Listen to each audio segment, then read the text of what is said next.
Tidak ada satupun yang bisa bertahan dengan kekuatan dan kemampuannya sendiri. Kita hanya berharap kepada Tuhan.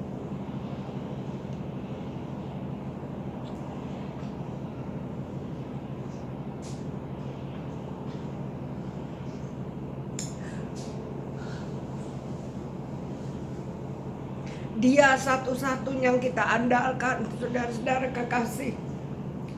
Kita sekarang berada hampir mengakhiri tahun 2020. Kita memasuki November, sebentar lagi minggu pertama Desember.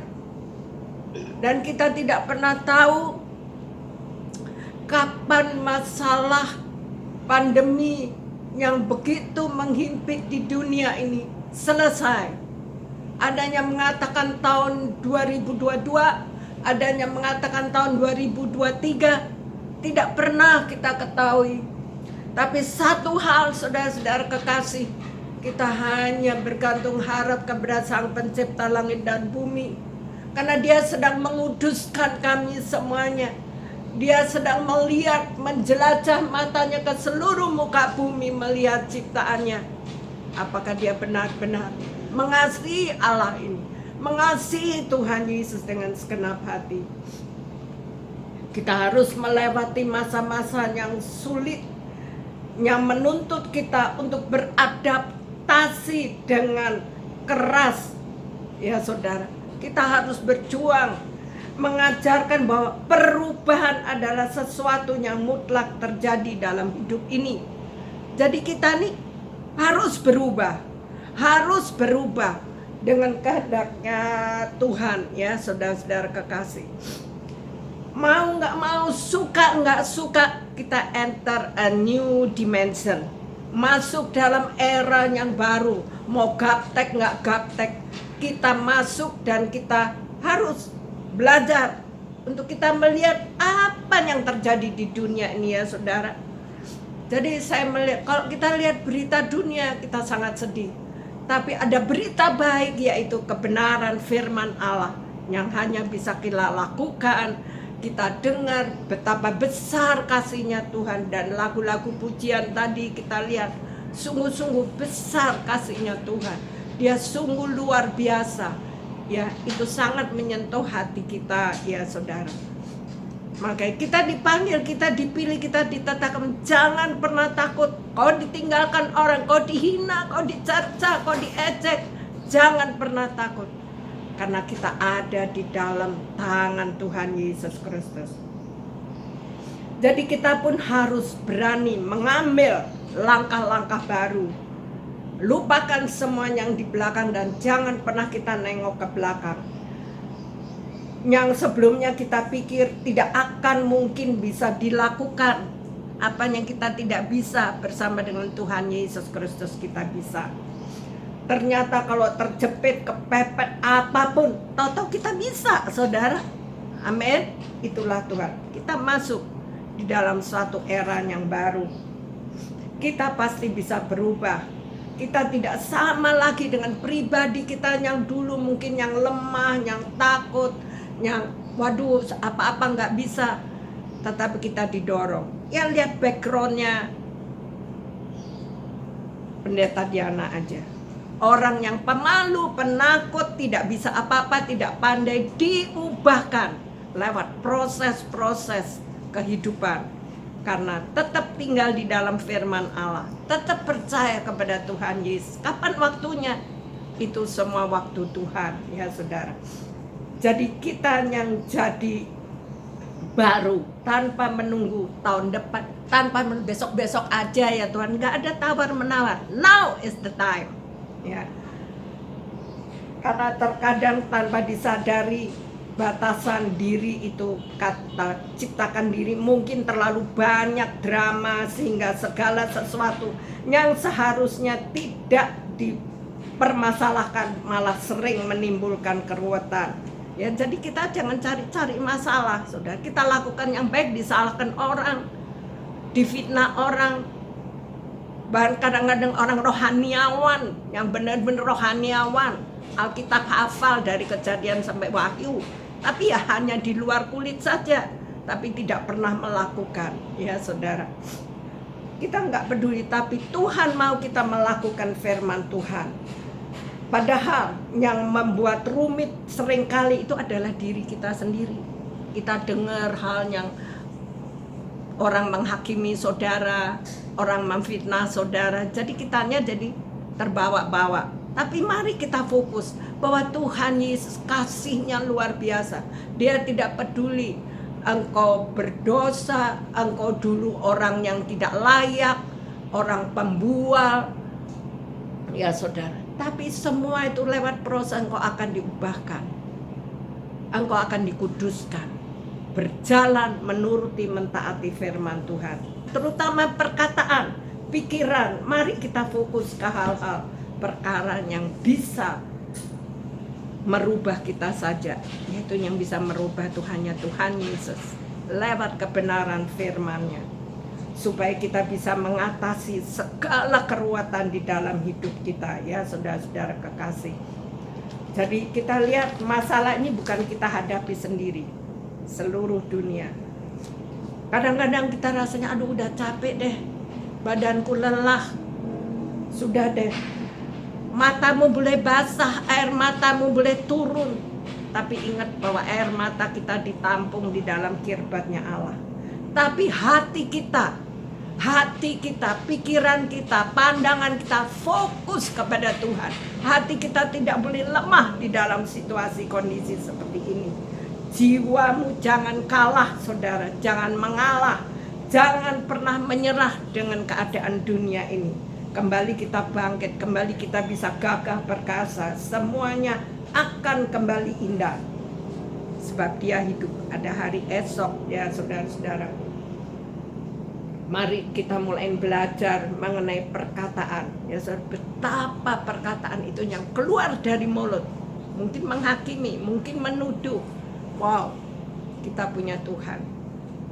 Mulut kita tajam bagaikan pisau, menusuk. Tapi mulut kita juga bisa menjadi berkat, membangun orang, membangkitkan orang, menyadarkan orang, ya saudara.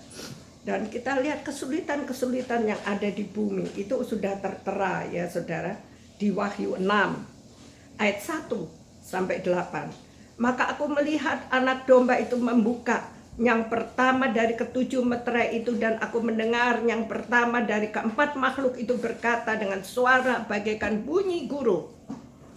Dikatakan, dan aku melihat sesungguhnya ada seekor kuda putih, dan orang yang menungganginya memegang sebuah panah, dan kepadanya dikaruniakan sebuah mahkota. Lalu ia maju sebagai pemenang untuk merebut kemenangan.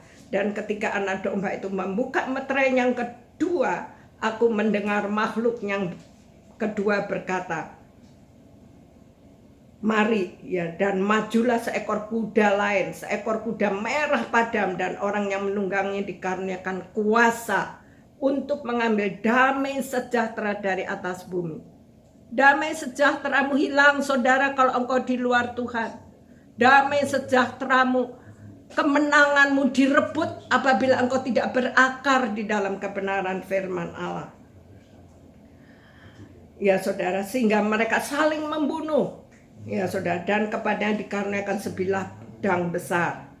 Ayat kelima, dan ketiga anak domba itu membuka meterai yang ketiga, aku mendengar makhluk yang ketiga berkata, aku melihat sesungguhnya ada seekor kuda hitam, dan orang yang menungganginya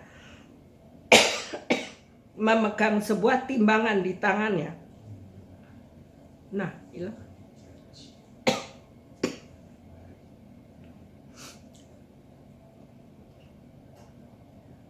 Dan aku mendengar seperti ada suara di tengah-tengah keempat makhluk itu berkata, secupak gandum sedinar dan 3 cupak jelai sedinar, tetapi janganlah rusakkan minyak dan anggur. Dan ketiga anak domba itu membuka meterai. Yang keempat, aku mendengar suara makhluk yang keempat berkata, dan aku melihat sesungguhnya ada seekor kuda hijau kuning, dan orang yang menungganginya bernama Maut, dan kerajaan maut mengikutinya. Dan kepada mereka diberikan kuasa atas 1/4 dari bumi untuk membunuh dengan pedang, dan dengan kelaparan, dan sampar, dan dengan binatang buas yang di bumi.